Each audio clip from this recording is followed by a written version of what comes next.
Atomic Habits by James Clear Part 6.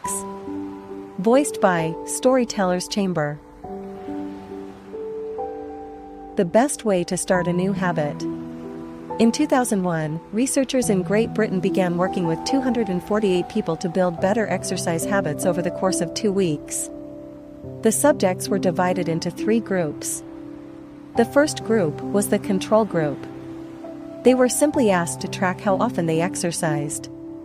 The second group was the motivation group. They were asked not only to track their workouts, but also to read some material on the benefits of exercise. The researchers also explained to the group how exercise could reduce the risk of coronary heart disease and improve heart health. Finally, there was the third group. These subjects received the same presentation as the second group, which ensured that they had equal levels of motivation. However, they were also asked to formulate a plan for when and where they would exercise over the following week.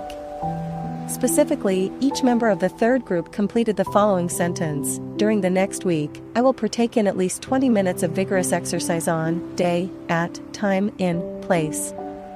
In the first and second groups, 35 to 38% of people exercised at least once per week. Interestingly, the motivational presentation given to the second group seemed to have no meaningful impact on behavior. But 91% of the third group exercised at least once per week, more than double the normal rate. The sentence they filled out is what researchers refer to as an implementation intention, which is a plan you make beforehand about when and where to act. That is, how you intend to implement a particular habit. The cues that can trigger a habit come in a wide range of forms: the feel of your phone buzzing in your pocket, the smell of chocolate chip cookies, the sound of ambulance sirens, but the 2 most common cues are time and location. Implementation intentions leverage both of these cues. Broadly speaking, the format for creating an implementation intention is: when situation X arises, I will perform response Y. Hundreds of studies have shown that implementation intentions are effective for sticking to our goals, whether it's writing down the exact time and date of when you will get a flu shot or recording the time of your colonoscopy appointment. They increase the odds that people will stick with habits like recycling, studying, going to sleep early, and stopping smoking. Researchers have even found that voter turnout increases when people are forced to create implementation intentions by answering questions like, "What route are you taking to the polling station? At what time are you planning to go? What bus will get you there?" Other successful government programs have prompted citizens to make a clear plan to send taxes in on time or provided directions on when and where to pay late traffic bills. The punchline is clear: people who make a specific plan for when and where they will perform a new habit are more likely to follow through. Too many people try to change their habits without these basic details figured out. We tell ourselves, "I'm going to eat healthier" or "I'm going to write more," but we never say when and where these habits are going to happen. We leave it up to chance and hope that we will just remember to do it or feel motivated at the right time. An implementation intention sweeps away foggy notions like "I want to work out more" or "I want to be more productive" or "I should vote," and transforms them into a concrete plan of action. Many people think they lack motivation when what they really lack is clarity. It is not always obvious when and where to take action. Some people spend their entire lives waiting for the time to be right to make an improvement. Once an implementation intention has been set, you don't have to wait for inspiration to strike. Do I write a chapter today or not? Do I meditate this morning or at lunch? When the moment of action occurs, there is no need to make a decision.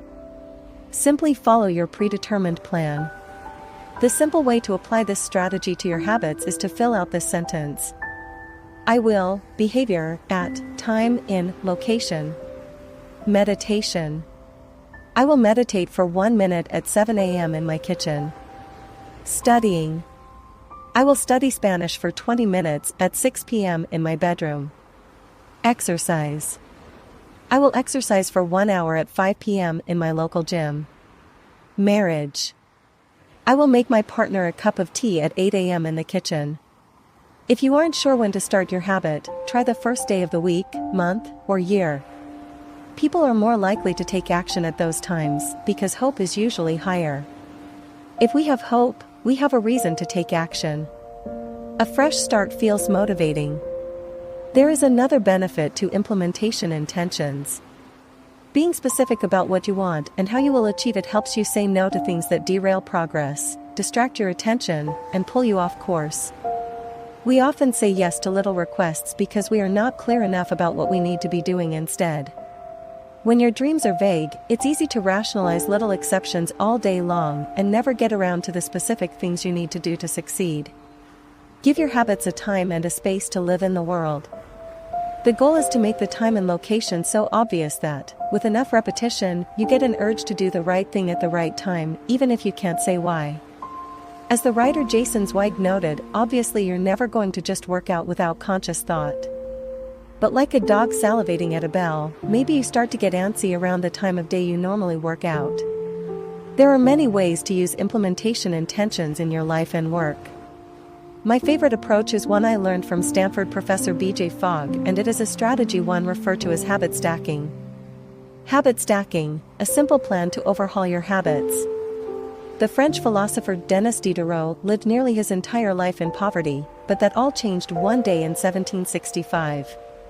Diderot's daughter was about to be married, and he could not afford to pay for the wedding. Despite his lack of wealth, Diderot was well known for his role as the co-founder and writer of Encyclopédie, one of the most comprehensive encyclopedias of the time. When Catherine the Great, the Empress of Russia, heard of Diderot's financial troubles, her heart went out to him. She was a book lover and greatly enjoyed his encyclopedia. She offered to buy Diderot's personal library for £1,000, more than $150,000 today. Suddenly, Diderot had money to spare. With his new wealth, he not only paid for the wedding but also acquired a scarlet robe for himself. Diderot's scarlet robe was beautiful. So beautiful, in fact, that he immediately noticed how out of place it seemed when surrounded by his more common possessions. He wrote that there was no more coordination, no more unity, no more beauty between his elegant robe and the rest of his stuff. Diderot soon felt the urge to upgrade his possessions. He replaced his rug with one from Damascus.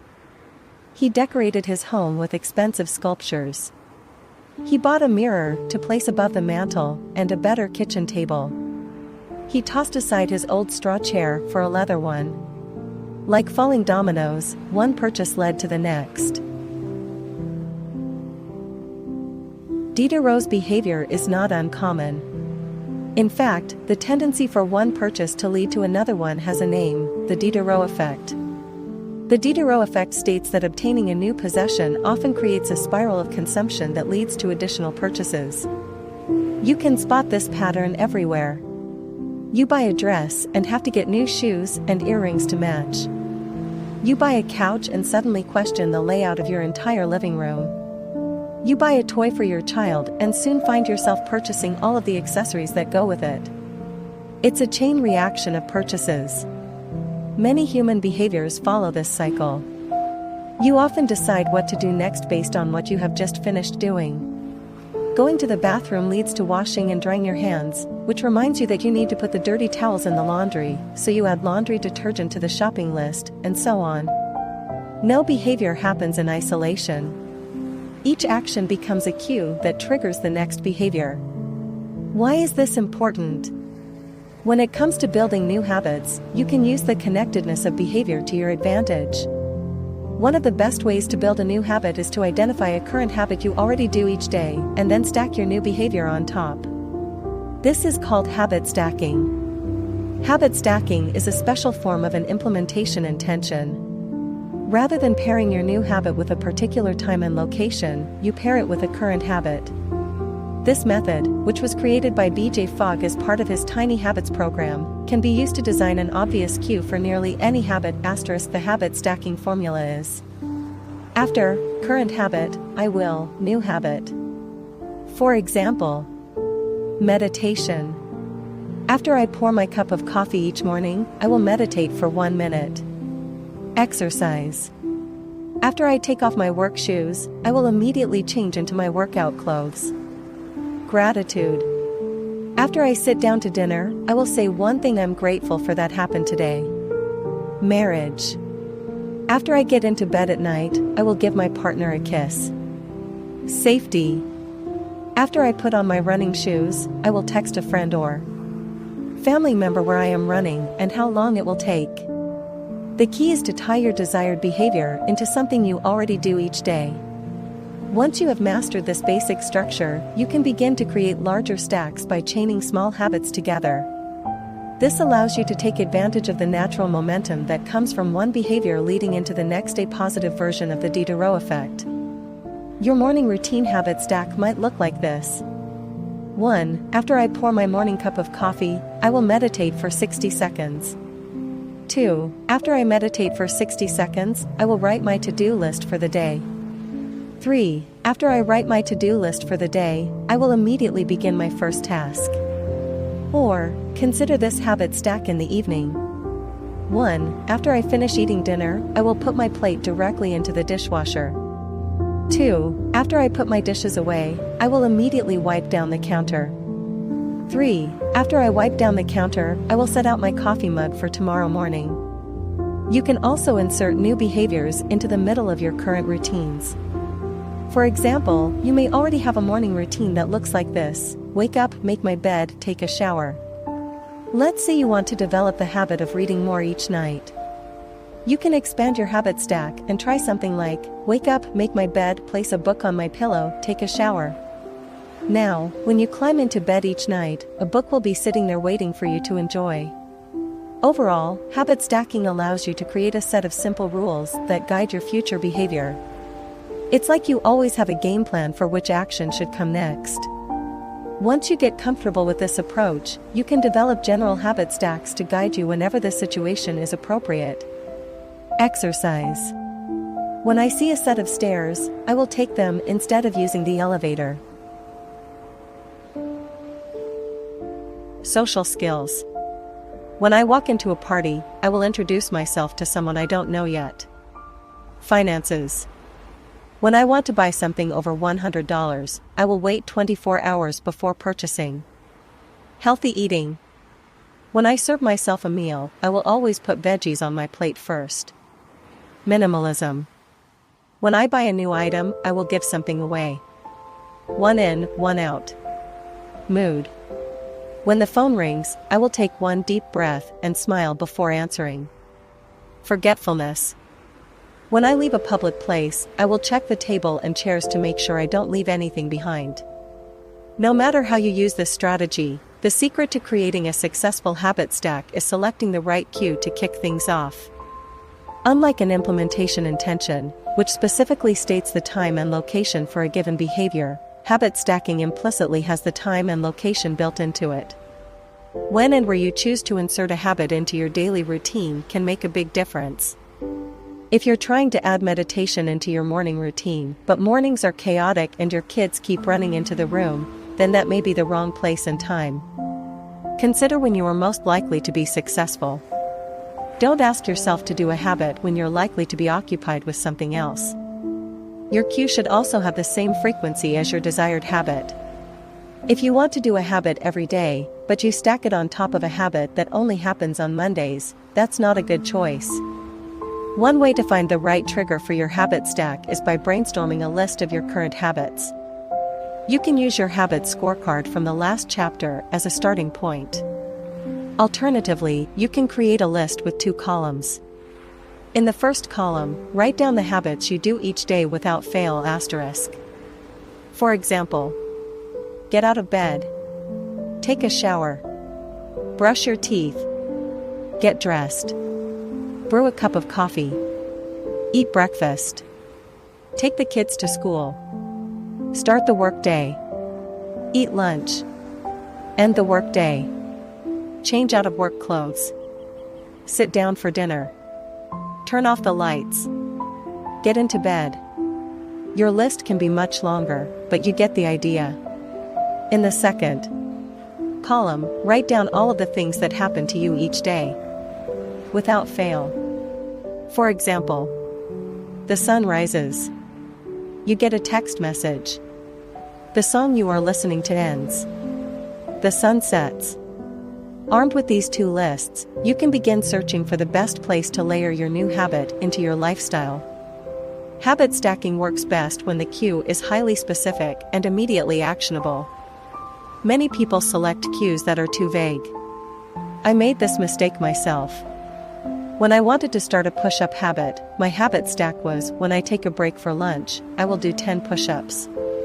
At first glance, this sounded reasonable. But soon, realized the trigger was unclear.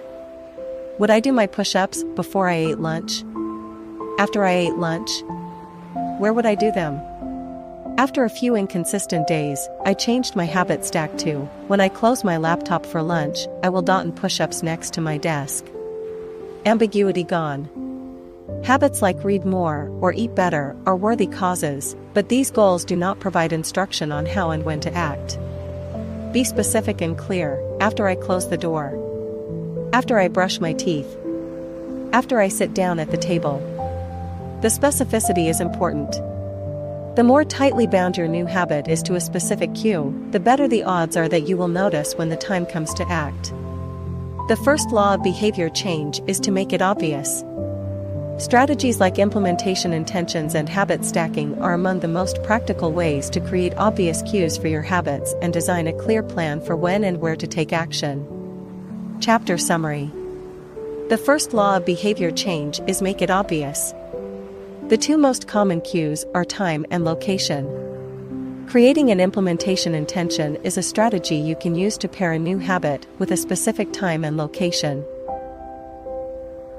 The implementation intention formula is, I will, behavior, at, time, in, location.